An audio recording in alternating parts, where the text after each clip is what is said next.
Hello everyone, আসসালামু আলাইকুম। সবাইকে ওয়েলকাম করছি আমার চ্যানেলের আরও একটি নতুন রান্নার রেসিপি দেখার জন্য।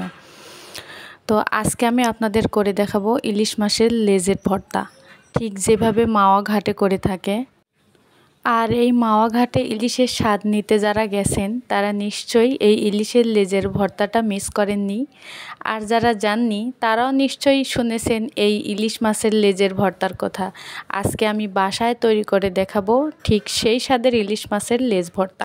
রেসিপিটি শুরু করার আগে আমার প্রিয় দর্শক ভাইয়া ও আপুদের উদ্দেশ্যে ছোট্ট একটা রিকোয়েস্ট, যারা আমার চ্যানেলে নতুন আছেন এখনও সাবস্ক্রাইব করেন নাই, প্লিজ আমার চ্যানেলটিকে সাবস্ক্রাইব করে পাশে থাকা বেল আইকনটি প্রেস করে রাখবেন, যাতে আমি নতুন কোনো ভিডিও আপলোড করার সাথে সাথে নোটিফিকেশন পেয়ে যান। আর যারা অলরেডি সাবস্ক্রাইব করেছেন তাদেরকে অসংখ্য ধন্যবাদ।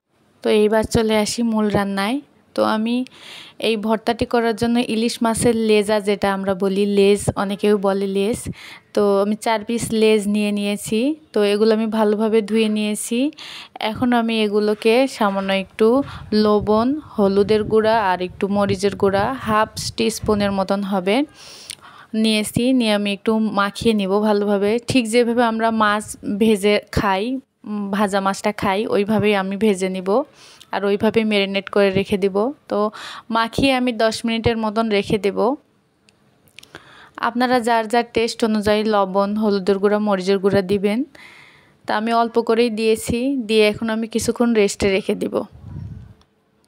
তো ভালোভাবে আমি একটু মেখে নিচ্ছি যাতে মশলাগুলো ভেতরে ভালোভাবে যায়।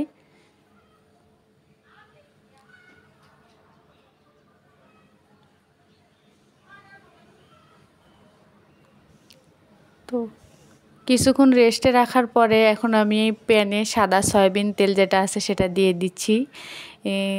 দেওয়ার পরে 2 টেবিল চামচের মতন তেল হবে।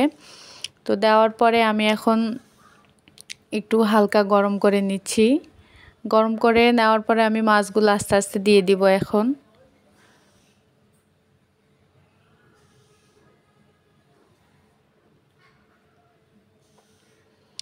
আর হ্যাঁ, এই মাছগুলোকে অবশ্যই কড়া করে ভেজে নিতে হবে। তো আমার মাছগুলো ভাজা প্রায় শেষ। তো আমি এগুলো উঠিয়ে নিব।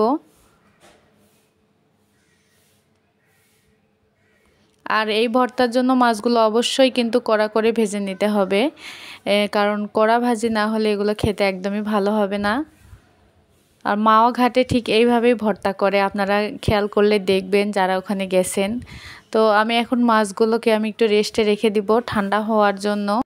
আর ওই একই প্যানে আমি কয়েকটি শুকনো মরিচ ভেজে নেব, 5-6টির মতো শুকনো মরিচ ভেজে ভালোভাবে তুলে রাখবো, পরবর্তীতে কাজে লাগবে। তো মাছগুলো আমার ঠান্ডা হয়ে গেছে, এখন আমি এগুলোর কাটা বেছে নেব, কারণ এখানে কাটা বাছাটা খুবই গুরুত্বপূর্ণ। কারণ আপনি যখন ভর্তাটা বানাবেন হাত দিয়েই মাখাতে হবে, যাতে হাতের সাথে কাটাটা লেগে না যায়, ওই কারণে কাটাটা একদম ভালোভাবে বেছে নিতে হবে। যদিও বা ইলিশ মাছের কাটা অতটা ধারালো না, তারপরেও বেছে নিতে হবে। তো আমার কাটা বাছা শেষ, এখন আমি একটু হাত দিয়ে কষলিয়ে নিচ্ছি যাতে ভাজির যে অংশটুকু দলা হয়ে শক্ত হয়ে না থাকে। তো এখন আমি ভর্তাটা মাখিয়ে নিব। তো প্রথমে আমি 4-5টি শুকনো মরিচ নিয়েছি আর দিয়ে দিচ্ছি লবণ। আর এই ভর্তাটা কিন্তু অনেক ঝাল হয়, আপনারা যে যার মতন যে যার টেস্ট অনুযায়ী ঝাল দিবেন, অনেকেই বেশি খায় অনেকেই কম খায়। তো আমি যেহেতু একটু ঝাল বেশি খাই, এই ভর্তাতে কিন্তু প্রচুর পরিমাণে পেঁয়াজ ব্যবহার করতে হবে, কারণ পেঁয়াজটাই এই ভর্তার আসল স্বাদ এনে দেয়। তো চেষ্টা করবেন একটু বেশি করে পেঁয়াজ দেওয়ার। অনেকেই কাঁচা পেঁয়াজের গন্ধ সহ্য করতে পারেন না, তারা হালকা একটু টেলে নিয়ে কড়াইয়ে বা প্যানে একটু টেলে নিয়ে তারপরে পেঁয়াজটা ভর্তায় ব্যবহার করতে পারেন। তো আমি কাঁচা পেঁয়াজটা যেহেতু খাই, আমার ভালো লাগে, তো আমি আর টেলে নিলাম না। তাই এখন আমি হাত দিয়ে ভালোভাবে চটকিয়ে মেখে নিচ্ছি মাছের সাথে। তো আমার মাখানো শেষ। এই পর্যায়ে আমি দিয়ে দিব 1 টেবিল চামচের মতন সরিষার তেল। তেল দিয়ে আমি আর একটু ভালোভাবে মেখে নেব। আর সরিষার তেল যে কোনো ভর্তাতেই আলাদা একটা মাত্রা যোগ করে, নতুন একটা স্বাদ এনে দেয়। তো এই পর্যায়ে আমি এখন দিয়ে দিব হচ্ছে ধনেপাতা। তো অনেকে ধনেপাতা, কাঁচা ধনেপাতা খেতে পারেন না, তারা এটা স্কিপ করতে পারেন। আর আমার যেহেতু ভালো লাগে, আর মাওয়া ঘাটে এই স্টাইলেই ভর্তাটা বানায়, যারা গেছেন তারা অবশ্যই এর স্বাদ মুখে লেগে থাকার মতো। তো আমিও চেষ্টা করলাম আপনাদেরকে দেখানোর। তো তো দেখুন কত সুন্দর হয়েছে ফাইনাল লুক আমার ভর্তার।